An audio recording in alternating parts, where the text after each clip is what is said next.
नमस्कार, आप देख रहे हैं द न्यूज। आपके साथ मैं सृष्टि मिश्रा। पंजाब से जुड़ी बड़ी खबर सामने आई है।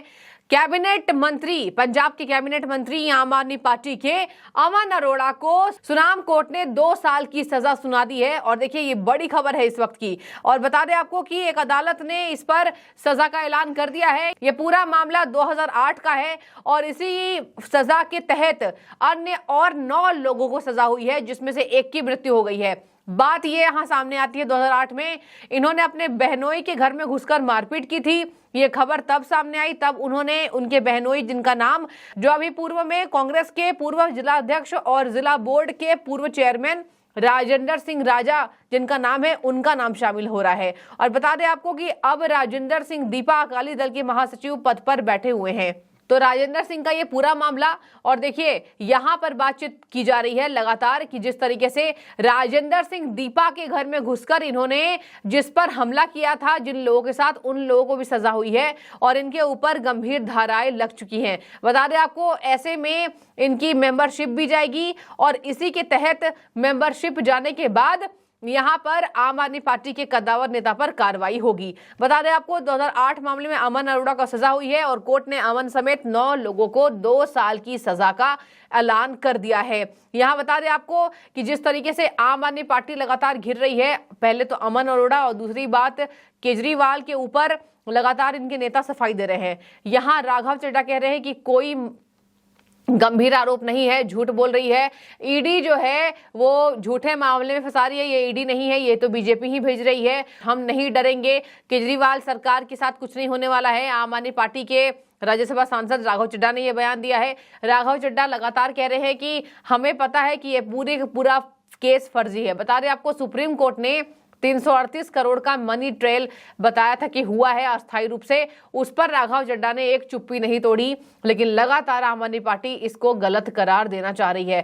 देखिए, पहली चीज तो यह है कि ये पूरा का पूरा मुकदमा जो है, पूरा केस जो है, वो फर्जी है। रत्ती भर सबूत, रत्ती भर भी एविडेंस ना एजेंसियों के पास है और ना ही इस मसले में कोई गड़बड़ी है।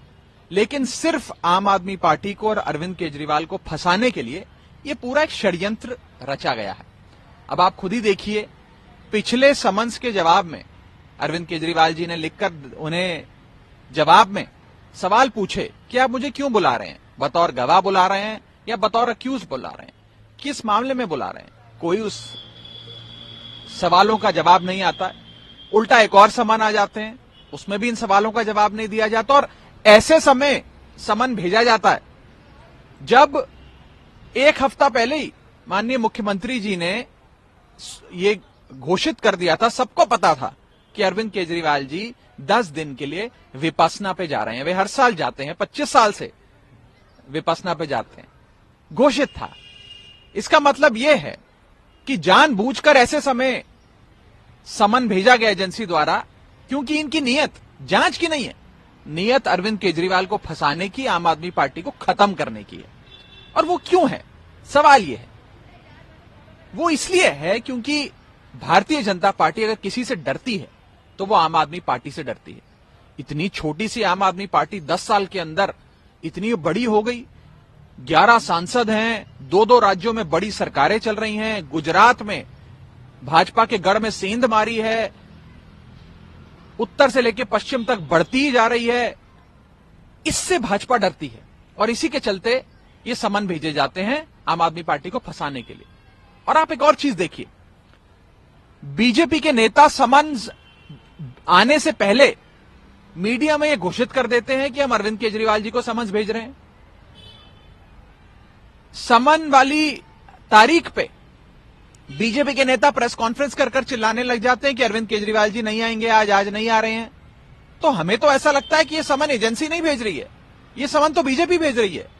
बीजेपी द्वारा ही ये समन बनाए जाते हैं, भेजे जाते हैं। पूरा का पूरा मसला जो है वो लीगल नहीं है, पॉलिटिकल है। ये राजनीति से प्रेरित है। हम इसका खंडन करते हैं। सियासत की, राजनीति की लड़ाई राजनीति के मैदान में होनी चाहिए। इस प्रकार से सियासत एजेंसियों का इस्तेमाल करके नहीं होनी चाहिए। और अरविंद केजरीवाल और आम आदमी पार्टी डरने वालों में से नहीं है, हम इनका डटकर सामना करेंगे। देखिए, अगर समन लीगल होंगे, फैक्ट्स पर होंगे, मेरिट्स पर होंगे और एजेंसी द्वारा भेजे जाएंगे तो उस पर बात होगी। लेकिन अगर भाजपा द्वारा समन भेजा जाएगा, इलीगल समन भेजा जाएगा, तो उस पर क्या बात होगी? उस पर तो भाजपा वाले राजनीति कर रहे हैं, आम आदमी पार्टी वाले उसका राजनीतिक जवाब देंगे। देखिए, हम तो शुरू से ही कह रहे हैं, भारतीय जनता पार्टी की मंशा ही यही है कि आम आदमी पार्टी को खत्म करो, अरविंद केजरीवाल को खत्म करो। और ये पूरा जो जांच चल रही है, ये कोई जांच नहीं है, ये फंसाने के लक्ष्य से षड्यंत्र रचा गया है। और इसीलिए हम कहते हैं कि इस इलीगल समन को एजेंसियों द्वारा विड्रॉ किया जाए और आम आदमी पार्टी को षड्यंत्र में फंसाकर अरविंद केजरीवाल जी को और आम आदमी पार्टी को खत्म करने के लिए जो भारतीय जनता पार्टी एजेंसियों का इस्तेमाल करती है वो बंद होना चाहिए। और आतिशी मार्लेना का भी बयान सामने आया। आतिशी मार्लेना कह रही है इनकी महिला मंत्री कोई केस ही नहीं है, 2 साल से ये शराब घोटाला रट रहे हैं, इनके पास कोई सबूत नहीं है और ऐसा अब लग रहा है कि ये थक चुके हैं, अब अरविंद केजरीवाल को जबरदस्ती जेल भेजने वाले हैं। ये वही आतिशी मार्लेना है जिन्होंने इस पर कोई चुप्पी नहीं तोड़ी कि मनी ट्रेल क्यों हुआ और इतने आरोपी इनके जेल के अंदर क्यों गए। अगर वो निष्पक्ष होते तो आज जमानत मिल गई होती और अगर बीजेपी का दबाव होता तो वो अपने तथ्यों को देकर कोर्ट से तो कम से कम जीत कर आते हैं, लेकिन कोर्ट भी उनको जमानत नहीं दे रही है। बार बार सुप्रीम कोर्ट में भी मनीष सिसोदिया खारिज किए जा रहे हैं। क्यों? सुप्रीम कोर्ट भी कह रहा है कि बहुत प्रभावशाली व्यक्ति हैं और अभी हमें ईडी को टाइम देना है, हम इन्हें जमानत नहीं दे सकते हैं। इस पर राघव चड्ढा और आतिशी मार्लेना कुछ भी कहती नजर नहीं आती है, लेकिन ये जरूर कहती नजर आती हैं कि कोई केस था ही नहीं। बता दें आपको, उन्होंने कहा तथा कथित शराब घोटाले की जांच 2 साल से चल रही है।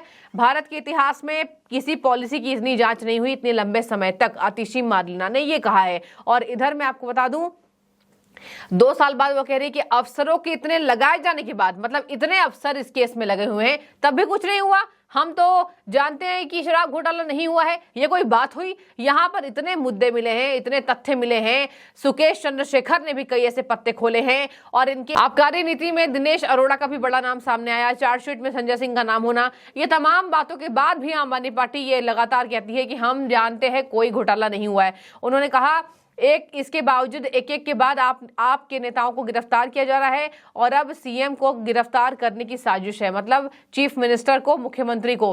बता दें आपको, राघव चड्ढा ने भी यही बात कही कि छोटी सी पार्टी कैसे इतनी बड़ी बन गई, कैसे हमने इतनी मेहनत की, आम आदमी पार्टी उभर कर सामने आई तो बीजेपी डर गई है।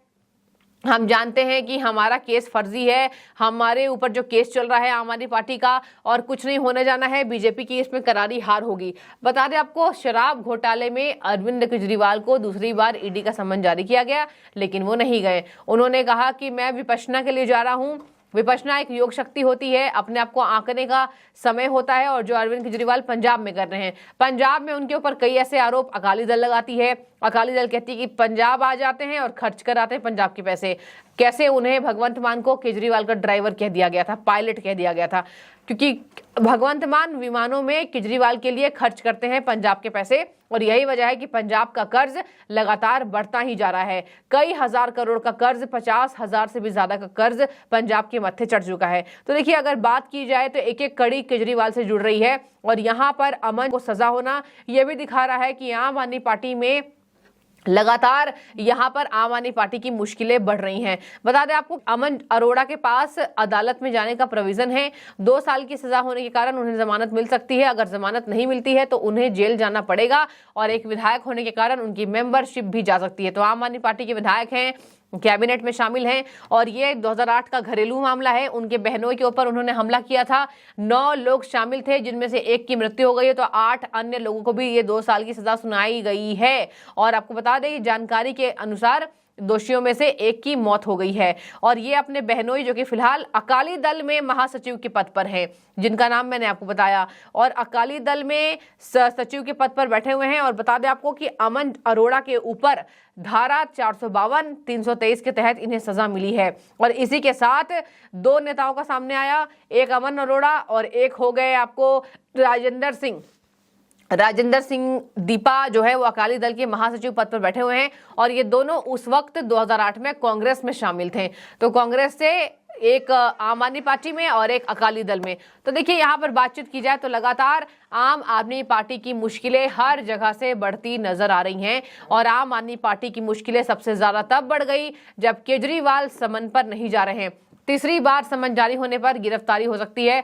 अगर तीसरी बार समन जारी हुआ और केजरीवाल नहीं गए तो उनकी गिरफ्तारी होनी तय है। तो देखिए पूरी आम आदमी पार्टी घिर रही है और बातचीत की जाए तो मनीष सिसोदिया हो जाए, संजय सिंह हो जाए और अब तो अरविंद केजरीवाल फंस गए हैं विपश्यना का बहाना देकर। पहले तो ईडी ने इनको 2 नवंबर को बुलाया, फिर 21 नवंबर को बुलाया, दोनों बार नहीं गए और तीसरी बार नहीं जाएंगे तो हो जाएंगे गिरफ्तार। इन्फोर्समेंट डायरेक्टरेट के पास कई ऐसे मामले हैं जो ये दिखा रहे हैं। तभी उन्होंने कहा कि हम पूरी आम आदमी पार्टी की लॉबी को आरोपी बनाने के लिए सोच रहे हैं। बता दें आपको, इसके बावजूद भी राघव चड्ढा हो जाए, आतिशी मार लेना हो जाए, इन्होंने एक ही रट लगाए हुए हैं।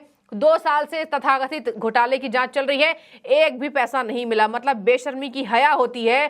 पैसे मनी ट्रेल सुप्रीम कोर्ट ने पकड़ा और तब भी ये कहते हैं कि कोई मनी ट्रेल नहीं हुआ है। ये दिखाता है कि आम आदमी पार्टी लगातार अपने मुद्दों से घिरने के बाद भी अड़ी हुई है कि अरविंद केजरीवाल को अगर समन जारी किया गया है तो वो झूठा समन जारी हुआ है और ईडी बिक चुकी है। ईडी बीजेपी के तरह काम कर रही है। बीजेपी की वजह से ये हो रहा है क्योंकि आम आदमी पार्टी सबसे ज्यादा बड़ी पार्टी अब उभर कर सामने आ गई है और बीजेपी को चुनौती देने वाली पार्टी कांग्रेस से भी ज्यादा आम आदमी पार्टी है। तो अगर आप देखे होंगे पंजाब में ये घिर रहे हैं, ये दिल्ली में घिर रहे हैं, ये हर राज्य में घिर रहे हैं। नोटा से भी खोटा, संबित पात्रा ने कह दिया, नोटा से भी खोटा इनको वोट मिलता है। 0% का, 5% का भी वोट नहीं मिल रहा है और ये कहते हैं कि हम बड़ी पार्टी उभर गए हैं और इसलिए बीजेपी डर रही है। और एक तरफ लगातार घोटाले, शराब घोटाला हुआ था, उसके एक सबूत हैं। देखने वाली बात होगी कि एक तरफ अमन चोपड़ा पर यह कार्रवाई, अब आम आदमी पार्टी क्या सफाई इस पर देती है। आपकी जो भी राय हो आप जरूर रखें। शुक्रिया।